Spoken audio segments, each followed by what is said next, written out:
할렐루야. 153 저녁교회 오신 여러분들을 주님의 이름으로 환영하고 축복합니다.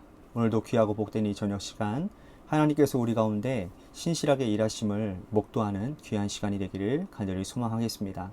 먼저 하나님의 말씀 보도록 합니다. 히브리서 6장 1절에서 3절 말씀까지 보겠습니다.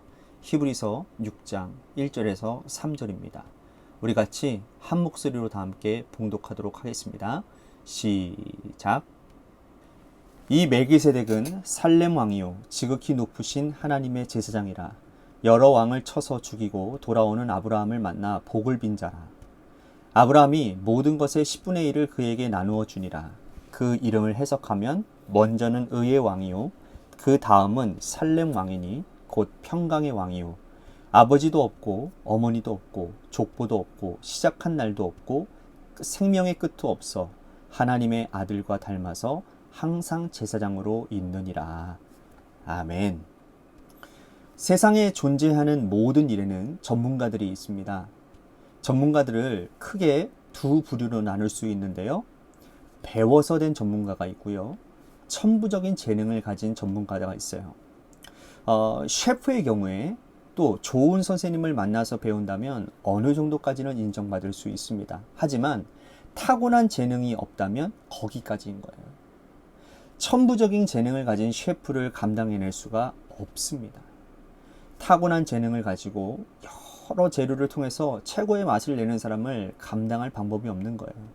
여러분, 운동도 마찬가지입니다. 각 분야에서 최고의 선수들이 모여서 프로구단을 만드는데 그들 중에도 좋은 감독, 좋은 코치를 통해서 배워서 좋은 선수가 된 사람들도 있고 또 타고난 재능을 가진 선수들이 있습니다. 이 천부적인 재능을 가진 사람들이요, 여러분 노력까지 더하게 되면 성실하기까지 하면 이길 방법이 없는 겁니다. 오늘 보면은 인간 제사장과 하나님이 인정하신 제사장이신 예수 그리스도를 비교하고 있습니다. 히브리서를 받는 사람들은 성도들이죠. 성도들 중에 특히 유대교 정통주의에 심취해 있다가 개종한 그리스도인들입니다. 이들에게 제사장은 아주 특별한 의미를 가지고 있습니다. 태어나면서부터 예배를 드렸는데 제사장을 통해서 하나님께 나아가야 했고 특히 이 대제사장의 권위는 말할 수 없을 정도로 아주 특별했습니다. 하지만 이들보다 뛰어난 제사장이 있는데 그분이 바로 예수 그리스도라는 거죠. 1절에서 3절 말씀 보시면 이 멜기세덱은 살렘 왕이요 지극히 높으신 하나님의 제사장이라. 여러 왕을 쳐서 죽이고 돌아오는 아브라함을 만나 복을 빈 자라. 아브라함이 모든 것의 10분의 1을 그에게 나누어 주니라.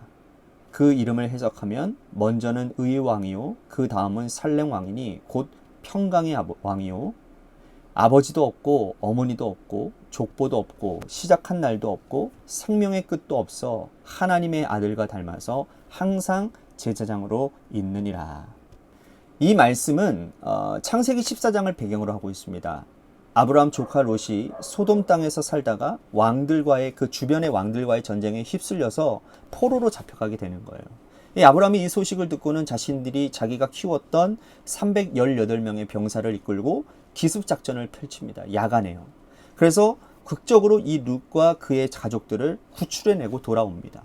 근데 돌아오는 길에 제사장 멜기세덱을 만나게 돼서 이 멜기세덱에게 전리품의 10분의 1을 드리는 거예요. 이것이 성경의 최초의 11조라고 할 수 있습니다. 그런데 아브라함이 이 11조를 드린 제사장은 멜기세덱은 레위인이 아니었어요. 하나님께서 이 레위 지파의 후손을 통해서 제사장의 언약을 세우신 것은 후대의 일이었기 때문에 아브라함이 11조를 드린 이 멜기세덱은 레위 지파와는 상관이 없는 분이었습니다. 그럼 멜기세덱은 누구일까요? 그는 족보도 없다고 그랬고요. 시작한 날도 없고 태어난 날도 없고 영원히 제사장으로 있는 분이라고 기록되어져 있어요. 아브라함은 유대인들에게 아주 특별한 인물입니다.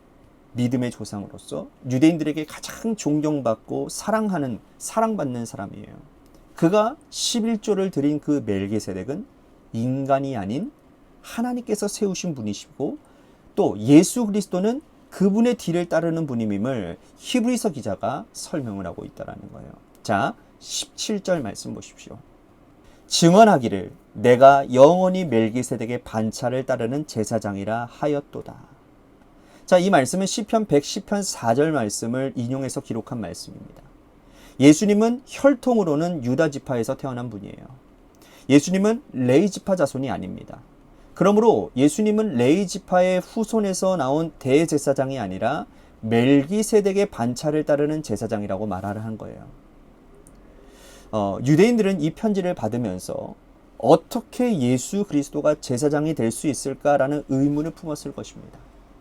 이에 대해서 히브리서 기자는 너희들이 가장 존경하고 사랑하는 아브라함이 11조를 드리고 축복 기도를 받은 대제사장 멜기세덱은 레위 지파가 아니고 그의 반차를 쫓아 예수 그리스도가 대제사장이 되었다라고 말을 하는 겁니다. 또한 히브리서 기자는 예수 그리스도가 이 땅에 있는 제사장들과 다른 점을 또 설명하고 있습니다. 23절 말씀 보십시오. 제사장 된 그들의 수요가 많은 것은 죽음으로 말미암아 항상 잊지 못함이로되 예수는 영원히 계심으로 그 제사장의 직분도 갈리지 아니하느니라. 인간 대제사장은 육체를 입고 있기 때문에 영원히 살 수 없습니다. 그가 세상을 떠나면 다른 제사장을 세워야 돼요.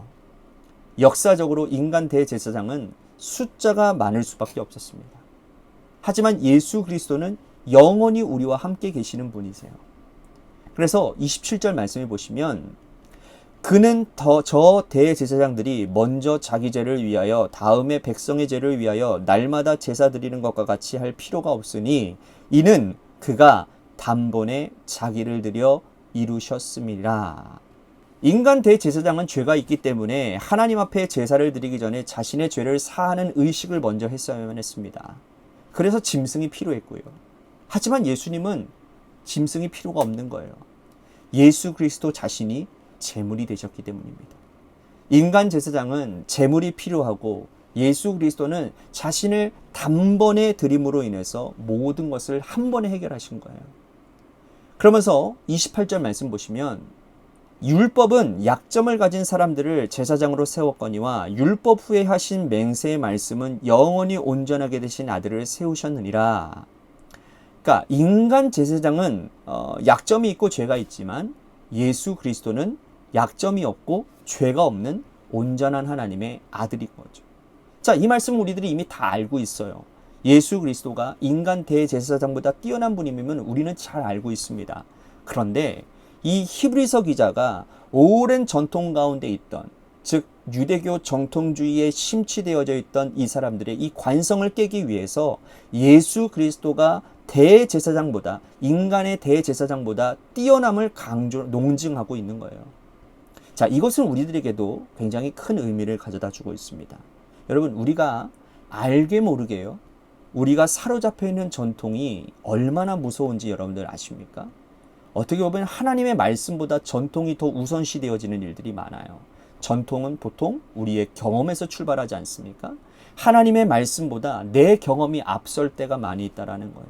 그러니까 신앙생활 오래 하시고 또한 신앙생활 가운데서 열심히 봉사하시는 분들 가운데는 자신들의 노하우가 많이 쌓아져요. 그리고 자신들의 경험이 많이 축적되어져 있습니다. 그래서 때로는 하나님의 새 일들을 자신의 경험의 밑장을 비추어서 그 일들을 가로막는 일들이 있다라는 거예요. 이게 얼마나 위험한 일인지 모릅니다. 여러분, 하나님은 우리의 경험을 뛰어넘으시는 분이에요. 그리고 그 경험을 뛰어넘어서 새로운 일들을 행하시는 분이 우리 하나님이 되신다라는 거죠. 여러분, 로마 카톨릭이 2000년 동안 전통을 이어오면서 그들이 만들어낸 이 전통이 복음보다 앞서는 일이 얼마나 많았는지 아십니까? 여러분, 루터를 비롯한 종교개혁가들이 개혁교회를 시작한 지 500년이 넘었어요. 개혁교회가 500년이 넘어오면서 카톨릭 못지않게 교회가 가지고 있는 전통이 또 생겨나게 되었어요.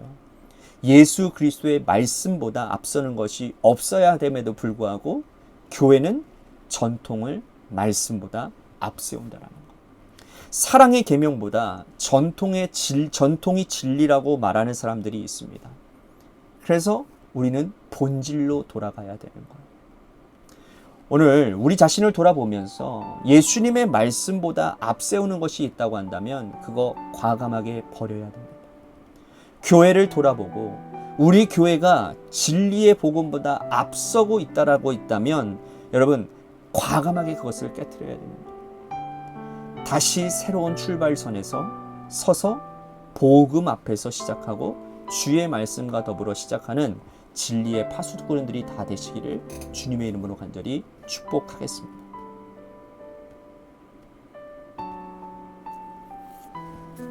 오늘 말씀 생각하면서 기도했으면 좋겠습니다. 인간 대제사장보다 뛰어나시고 멜기세덱의 반차를 따르는 그리스도를 따라갑니다.